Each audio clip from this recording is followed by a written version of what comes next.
Welcome to our first online Inspire event. For those of you who don't know me, my name is Tracy Lewis and I'm a manager with Bishop Fleming. Normally, Lamorna and I would host these events physically in either Truro or Plymouth. So I want to send a big welcome to all those participants who may be joining from further afield. Unfortunately, Lamorna cannot join us today, but I know that she would like me to wish you all a warm welcome too. So in the past, we've been very lucky to have some excellent speakers, and today is no exception.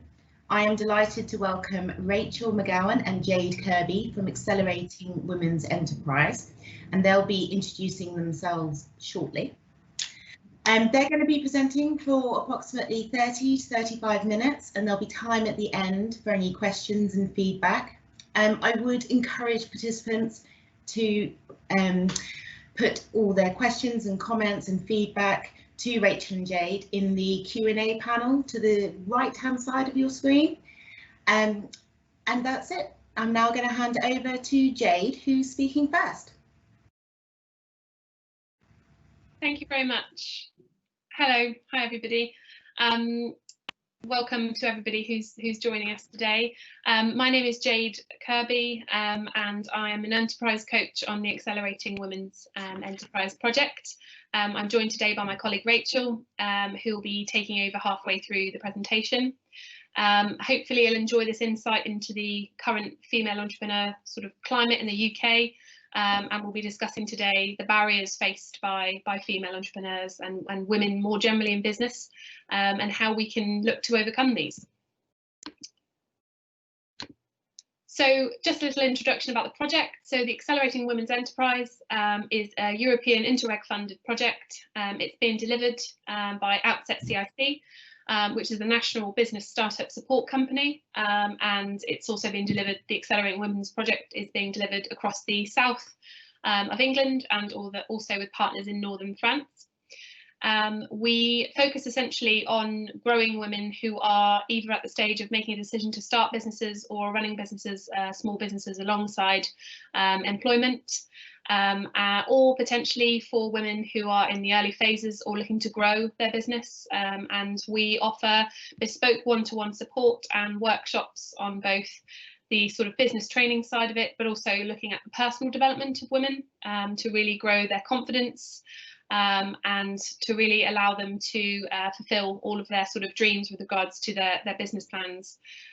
We offer, as I say, a blend of workshops, one-to-one sessions, networking opportunities, and also in 2021 we'll be launching a mentoring scheme which will look to match women in certain industry sectors with those looking at that point of just starting or growing their own business, and matching those with people who may be able to support them.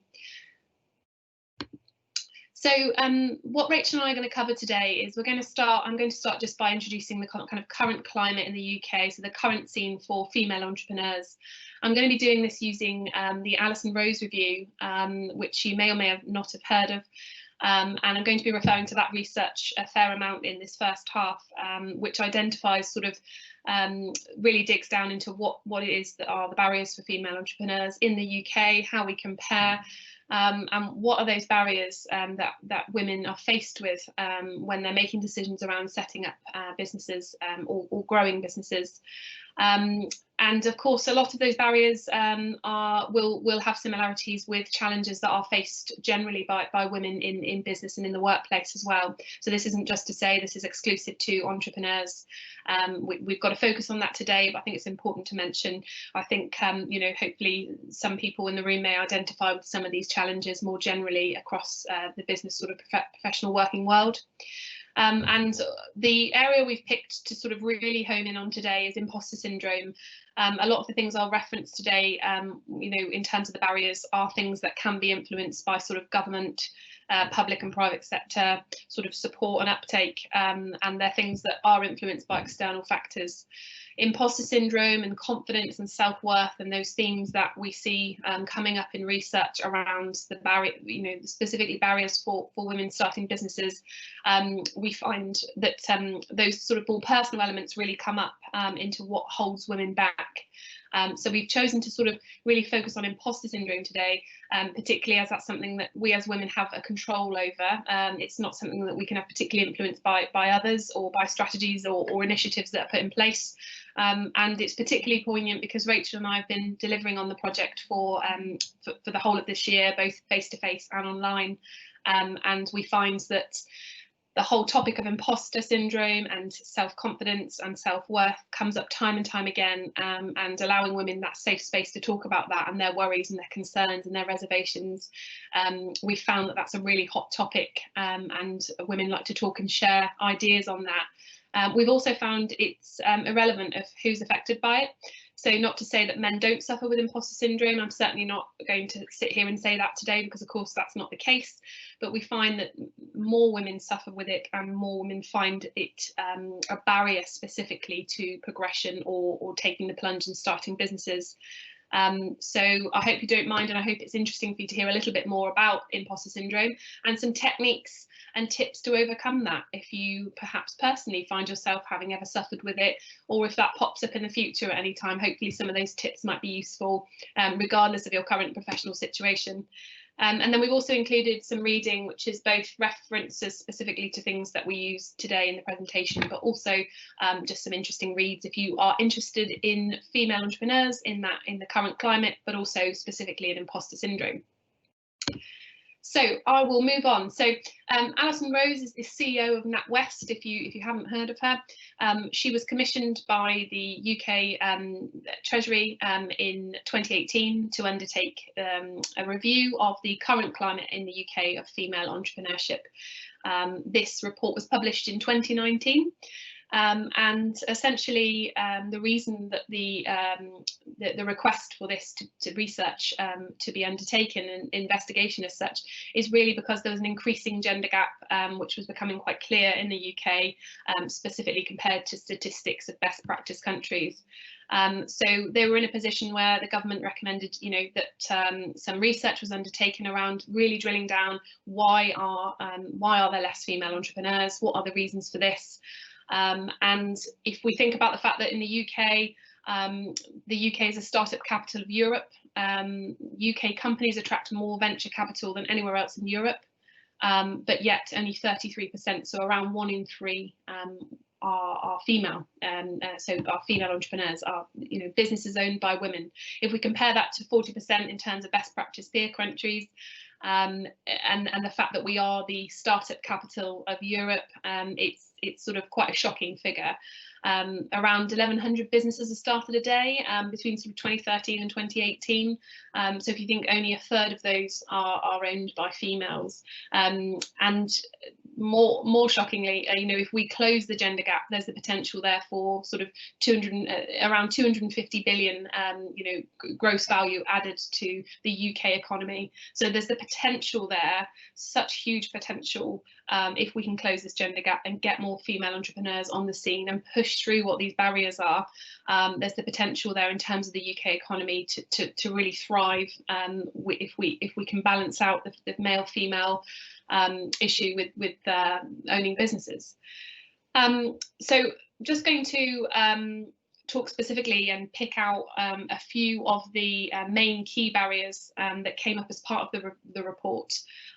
So the report was published in 2019, and this year in spring a progress report was written, of which I'll reference a couple of things in a second, just in terms of an update. I think it's really important when big pieces of research like this are done and instructed by government, that there's momentum is kept there, and it's not just, right, we've got loads of research, we know why women aren't starting businesses and we're just going to shelve that. It's very much the momentum has been kept, and the report was published.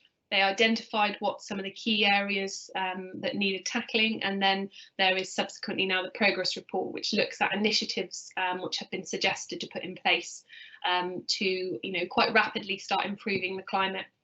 So we can see there on the left at the bottom there, women's average starting capital is 50% less than men. So finance is, the main most prevalent barrier that came up in the research, in the data of the women that were undertook the surveys as part of this research. And there are various reasons that this could be. Essentially, one of the big factors is women are more risk averse generally, and will have less of a tendency to put themselves forward for investment, or approach for and have that sort of self-belief in their own business to put themselves forward for business finance. So there are multiple factors, but essentially finance is a main barrier there for women. And so starting off with 50% less capital, it's then, once they have started, a real challenge to then have that money there to grow the business and to maintain a healthy business. So it's sort of starting off on the back foot there. Women spending 60% more time at home on family care. So I'm sure some of you here today may be able to relate to that, and a particularly poignant is this year with the pandemic. I read an article recently on BBC News that actually said, this is actually an international issue, in that, this is, over the last couple of years before the pandemic, that women do spend 60% more time. And so that focus on family care can be a major barrier to starting businesses or being able to maintain or grow business because of those caring responsibilities. But actually, as an interesting thing to know, internationally, women, unfortunately this year, on top of already having more caring responsibilities, internationally across the world, women have stepped down from senior positions, women have reduced their hours, and women have actually left jobs because they have ended up with more caring responsibilities than they already had before, due to obviously the current climate with COVID-19. So this statistic hasn't been helped by this year as well, because family care has become more of a topic again. And then moving on over there onto the right hand side, so women being more risk averse, more likely to think that they lack the necessary skills and experience, and of course they don't lack it, but they believe that they do, and that's that real thing around self-worth and confidence, and having less relatable mentors and sponsors. And again, that could be with regards to women having a more limited network depending on their positioning in their current professional working life. Perhaps their network is more limited, they may work part-time, they may not be in certain groups and networks, professional memberships, etc. They may be more limited because of the fact that their own responsibilities outside of work. So that again is another major barrier. If women aren't surrounded by people who can inspire and encourage and support them, who've been there and done it and been successful, then that again is a major barrier. So these are the sort of key barriers that came up as part of the Rose Review, and it was identified pretty quickly that the key things to tackle this were to increase funding directed towards women, specifically creating bespoke packages for women, promoting that and advertising that as very much female products that were there to support female entrepreneurs, looking at providing greater family support, so looking more widely at how women and their families are supported as new or early business owners, and just generally making entrepreneurship more accessible, and increasing access to support to try and overcome the more personal elements, so the risk aversion and the confidence. If women are able to access more more coaching and more mentorship, that will increase women's confidence and likeliness to sort of push forward and start businesses or grow their businesses. So this is really the main key points that came out. Obviously there was on the last slide, we've put a link to the full Rose Review that's available on gov.uk, and also on NatWest website. There's a NatWest hub specifically dedicated to the Rose Review, which has also got the progress report which came out this year. So if you're interested in reading the full documents, they're there available. But these are really the key points that have come out of the report, and those key sort of opportunities that are there to allow women to access more support and more funding. The progress report that came out this year looked at a list of 8 initiatives to tackle the imbalance. Some of those initiatives have already been are already up and running and active. There's been uptake from certain lenders and financial communities. and some of those are a work in progress, but essentially they've documented 8 initiatives that can really look at tackling this imbalance and supporting women. I just wanted to highlight a couple of those today. So one of the key things was around transparency, and the Investing in Women Code. It has been developed as part of that drive to offer transparency. The Investing in Women Code has been, it's got 22 signatures from the financial and investment communities. So a lot of the big main lenders and banks have signed up to that. And essentially elements of the Investing in Women Code are that financial organisations have to have a dedicated person that focuses on female entrepreneurs and ensures that the company have that sort of responsibility over how they market and support and offer support packages specifically for women. So there's a real key responsibility on having a senior sort of leader in the company, but also there's a level of accountability with the Investing in Women Code in that they have to provide evidence to the Treasury, to government, data on their support towards female entrepreneurs. So there's a level of accountability there by being part of this Investing in Women Code that will hopefully mean that more reports are being put in from financial organisations that are evidencing they are going above and beyond in supporting more and more women and putting that support in place. So if you'd like to read more about the Investing in Women Code, again, there's more details on those links we've got at the end. But I just thought it was nice to show the sort of positive momentum that's really been driven by this report, and what's already very much in place, and having 22 signatures on already signed up to that code is obviously fantastic news.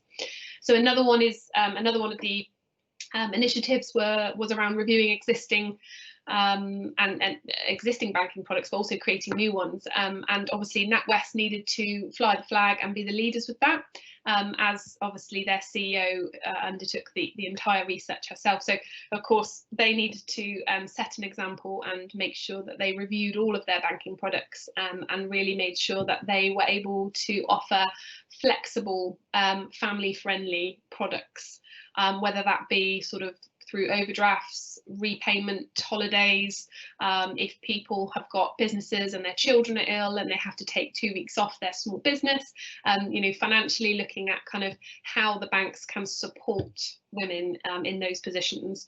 And that's very much, again, the momentum is there. Some of the banks have started to look at this, and there's very much a focus on watch this space, and hopefully more and more of the financial organisations sort of taking part and creating and having a commitment there to having more flexible banking products.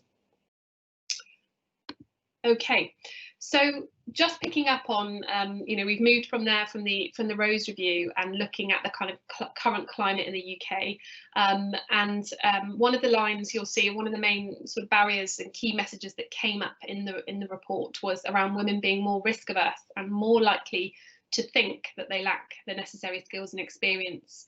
And really just homed in on that particular phrase because I feel that takes us nicely into focusing on the second part of our talk today around imposter syndrome. Essentially, this isn't something, again, like as I mentioned at the start, this isn't an exclusive, syndrome only suffered by those who are thinking of starting a business. Imposter syndrome is, something that many people suffer for, male and female, but particularly females, and that can be at any stage in your career. There's very famous, I think, clips on YouTube from Maya Angelou and Michelle Obama, and very high profile successful women who have all talked openly about suffering from imposter syndrome. This is a Harvard Business Review definition. It can be defined as a collection of feelings of inadequacy that persist despite evident success. Imposters suffer from chronic self-doubt and a sense of intellectual fraudulence that override feelings of success or external proof of their competence. And I think that's a really nice summary and a pretty articulate summary of what imposter syndrome really feels like. And it's going to look and feel differently for everybody.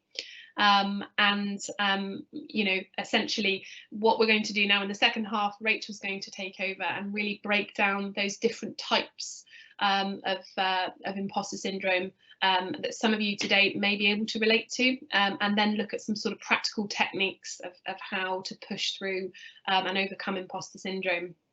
So I'm going to hand over to Rachel now.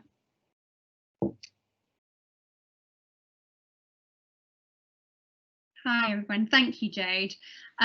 Yeah, so there are 4 kind of key feelings that are related to imposter syndrome. They are fear, anxiety, self-doubt, and the fear of failure. And like Jade mentioned, people from all walks of life suffer with imposter syndrome at various stages through their life.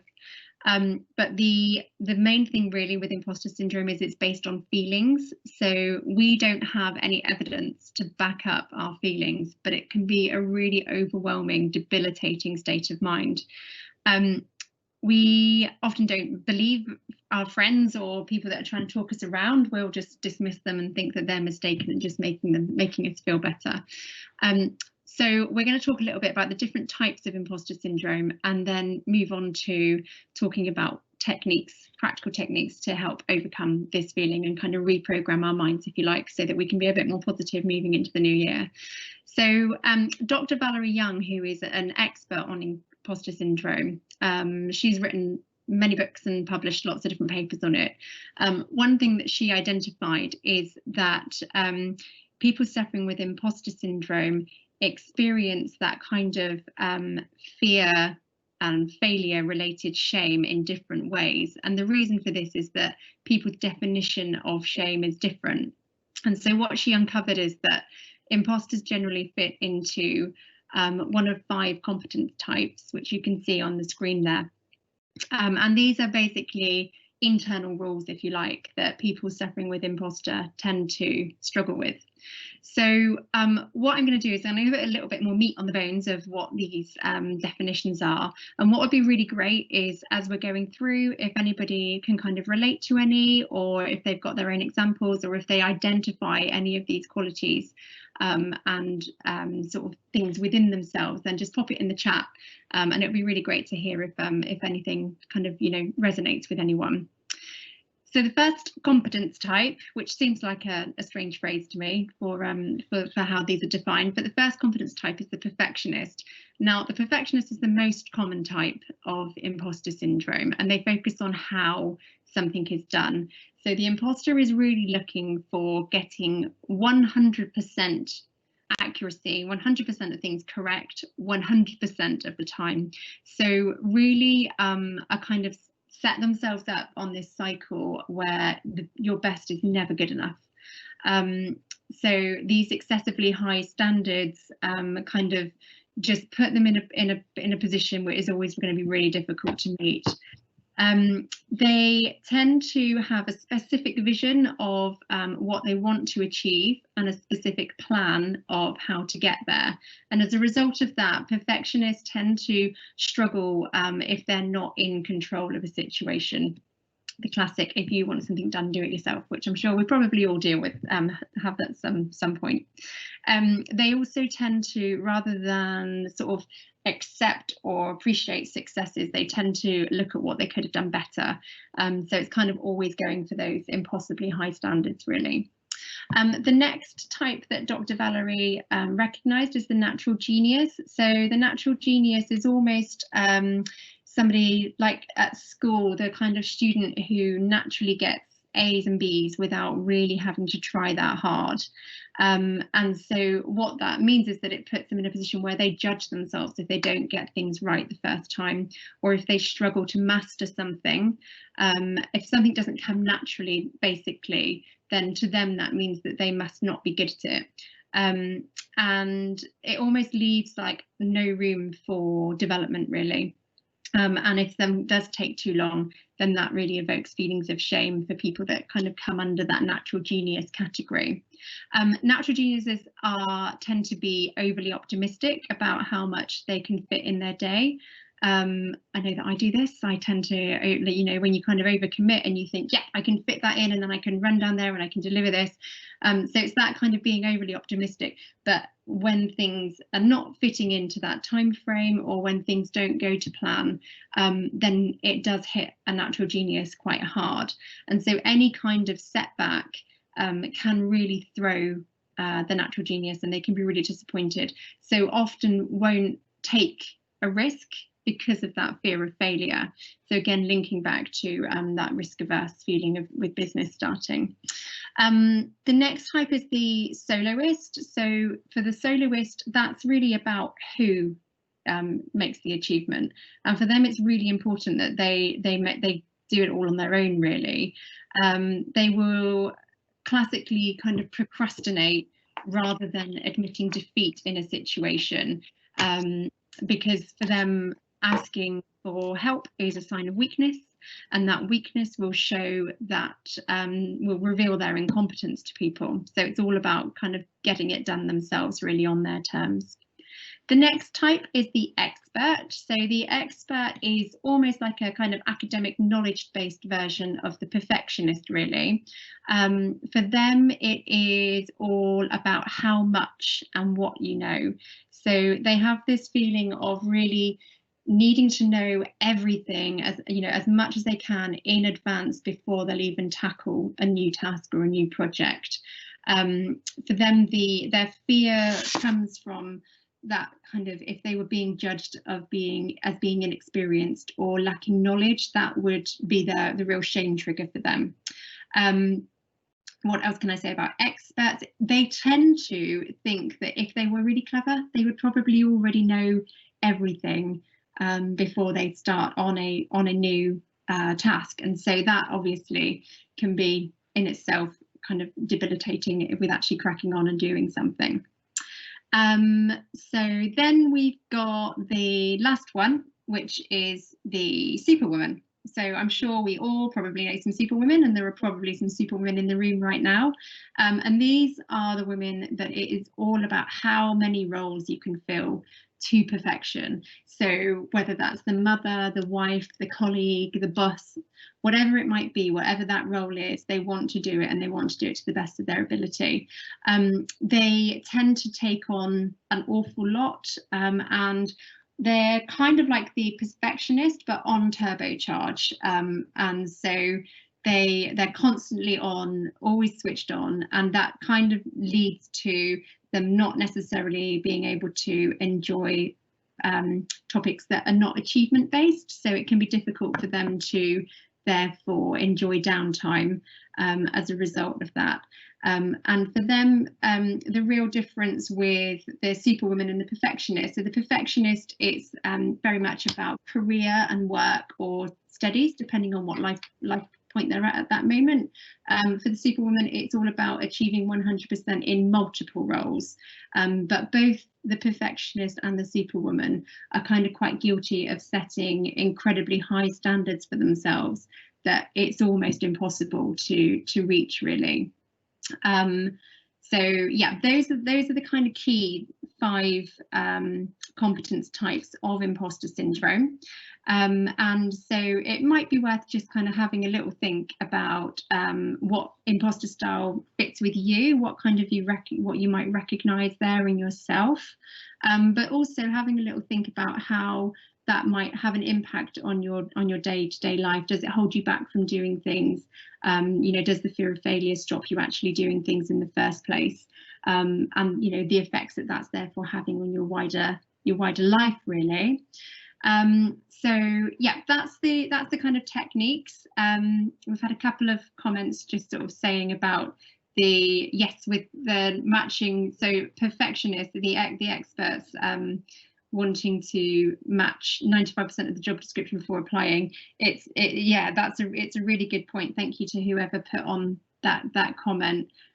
So when men look to apply for a job, they only need to feel that they meet between 50 and 70% of the job description, whereas women it's 95%. And I think even more so with the experts, because of that need for knowledge. For them, if they don't tick every single box on the job description, they won't apply for it at all. And so yeah, that really links back into that kind of risk averse feeling. So yeah, thank you for that.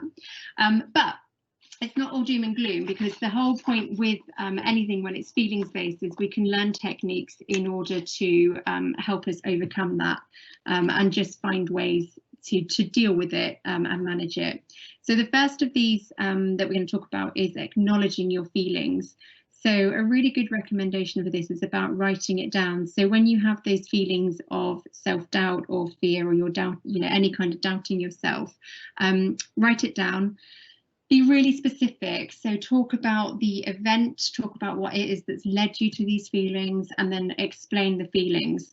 And by writing it down and explaining yourself, what you'll probably see is when you unpick that, actually the situation doesn't have the same kind of level of worry that you need to attach to it. So writing it down is a really good practice. And if you don't keep a journal or a diary, then just jot it down. Same as kind of unloading your brain into writing a list. It's just a really useful tool to be able to deal with things. So the next technique, which is a really common one again, is just talking about it. So for those of you that have come here today, then presumably this is an area that you have some kind of awareness of, or that you're keen to find a bit more awareness about. So again, if you're feeling those self-doubt, if you're feeling like a fraud, if you've got a trusted friend or colleague or family member, have a really open conversation with them about how you're feeling, and that will really help you develop a more realistic perspective on your abilities and your competence, because what you'll probably find is that person will be able to come back with some hard evidence as to why you've got no reason to be feeling like that. They're going to have examples of when you've done something similar in the past, or quite recently, or something. They'll have examples that will help you just realize that you are worthy of your position, really. So talk about it. The next one, there's quite a few elements really to challenging your negative thoughts. So this is all about just shifting that mindset altogether. And the first one we talk about is about kind of having an internal script, so that when the voice in your head pops up, the little devil on your shoulder saying that you shouldn't be there. So think of an example. If you're walking into a meeting, for example, it's a big meeting, and your instant thought is, oh my goodness, why am I here? Everybody here knows more than me. They're far more experienced. They've been here for longer. Why am I here? It's about giving yourself an internal script to kind of interrupt that chain of thought and overwrite it, really. So walking into that room and thinking, oh, there's lots of people here, but I've been invited here because my opinion is valued, my position at this table is earned, and I'm going to go and give it my best shot. So it's just about rewriting the script so that eventually you can interrupt those negative thoughts enough that they will quieten, and that voice will hopefully just shush right down and potentially, hopefully, just go away altogether. The other thing that's a really good thing to do is celebrating current or recent kind of successes and achievements. So when we do our workshops, we speak to our ladies about having a me file. So anytime you get kind of praise or positive feedback, or you're really proud of something that you've achieved, keep that all together. And then if you're having a day where you're having a wobble, or you're not feeling really sure of yourself, then it's a really good thing to be able to just recall those and go, do you know what, I'm all right, I'm okay with this. Another one which I really like actually is this using the third person. So when you are recalling your disastrous day or your failings or whatever it is that you're beating yourself up for, normally at 3 o'clock in the morning, change the wording. So rather than saying, why did they do that? Rather than saying, why did I do that? Why was I so stupid? How could I have done something like that? Just change it to, why did they do that? Why were they so stupid? What could they have done differently? And again, it will just help you develop that objective perspective on your thoughts. You would never judge somebody else as harshly as you will judge yourself. So by removing yourself from that kind of accusation, it will really help you just take that apart and realize again that actually you're being a bit hard on yourself. this next one is a real practical tool, actually. So I'm sure some of you have done SWOT analysis either for yourselves or for your business. We use them a lot on our workshops in business planning, market research, looking at competitors, and it's breaking down the strengths and weaknesses, opportunities and threats for any situation. And so a really good technique is to do one of these for yourself. And then what it will help you realise when you've got all of your strengths there, when you're having a doubt as to whether or not you are up for a task, by really recognising and pulling out your strengths and knowing what you're good at, knowing those examples, it will just help reassure you that you are the right person for the job. At the end of the presentation today, we've just got a link to a really useful website that has some tools where you've got examples of really good personal SWOT analysis that we'd really recommend. So again, yeah, it's just about taking yourself out of it and having something positive to refer back on, and again developing a supportive network that can help you recognise your own strengths as well. And then moving on, the last one, which is a lovely one with a nice positive picture, is really about owning your own success. Accepting compliments is something that you kind of have to train yourself to do. I'll give you an example. My daughter had some photos taken recently with a local photographer, and she sent me through some proofs and they were amazing. And I said, these photos are beautiful, you're really, really talented. And her response was, no talent, just luck. And she's not alone in that kind of response to a compliment. We tend to attribute our successes to somebody else. If I said, congratulations on your new job, you did amazing, the amount of times you would hear, oh, it was just good luck, or I was just in the right place at the right time, or oh, I couldn't have done it without Debbie in accounts, she really gave me a heads up on this one. It's always about passing on your successes. And actually what we need to do is learn to own our own successes because we have earned them. And likewise, the flip side of that is that we are very good at blaming ourselves. So if something's happened that might have slight negative connotations, we'll own that, we'll be all over that. So it's about really getting that balance, that internal locus of control, where you accept the positives and you don't take on all of the negatives. And by taking responsibility for your own choices, your own actions, and your own thoughts, you will learn to then take responsibility and own your own achievements, and then you'll be able to press forward and you know, really make the most of it. And that's what this is all about, really, is about learning these techniques to quieten the negative voice, and have a real positive mindset moving into your next challenge. So I hope you found some of those tips useful. These are the pointers that we've both mentioned. If it's a topic that you're interested in finding out a little bit more, it's obviously a bit of a whistle-stop tour today. But if anything's resonated with you, there's there's lots and lots of books and websites and things. But we put a link there to the Alison Rose review as well, which is the Rose review that Jayde referred to earlier. And the mindtools.com is the website that if you wanted to do yourself a personal SWOT analysis, that's the one that's got really good examples and guides to help you through that. And for further tips and things as well, then there's impostersyndrome.com. So that's it for us today. So thank you for inviting us along. If anybody would like to find out more about accelerating women's enterprise, so either as a client if you're looking to set up your own business, or if you're interested in being a mentor for one of our ladies that is in the early stages of their business, if you've got something that you think you could give back, or as a guest speaker at one of our networking events, then we would love to hear from you. Our contact details are all there on the screen. I don't think there's any kind of comments or questions, but if you've got any comments or questions, then feel free to just pop them in the chat there. And I hope you found it interesting, and I will pass you back to Tracy now. Thank you.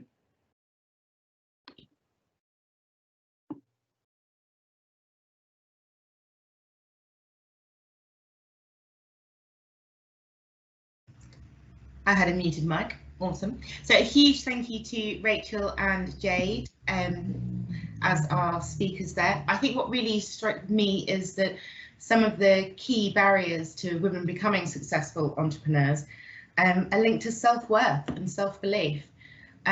Also, you mentioned there, Jayde, that the importance of reliable, experienced mentors. So we're quite lucky within Bishop Fleming to have our own internal female mentoring scheme, and that's actually been really great to get the support of our peers, you know, and also just insights. The other thing that resonated with me was the different types of imposter syndrome. I mean, there's definitely a few of those characteristics that I can see in myself, and I think I will definitely be taking on a journal from now on, if only just to rationalise those feelings. I like the idea of seeing them written down and unpicking them, and maybe not actually taking them quite so much to heart. So yeah, brilliant. Thank you very much, both of you. And thank you for attending, for all those who have been watching. We are going to share the recording, so if anyone's missed it that you know and they might want to watch it, you can get the recording from us. And hopefully in the new year we'll be able to hold some of our physical events again. But in the meantime, have a lovely Christmas and enjoy the new year. Thank you.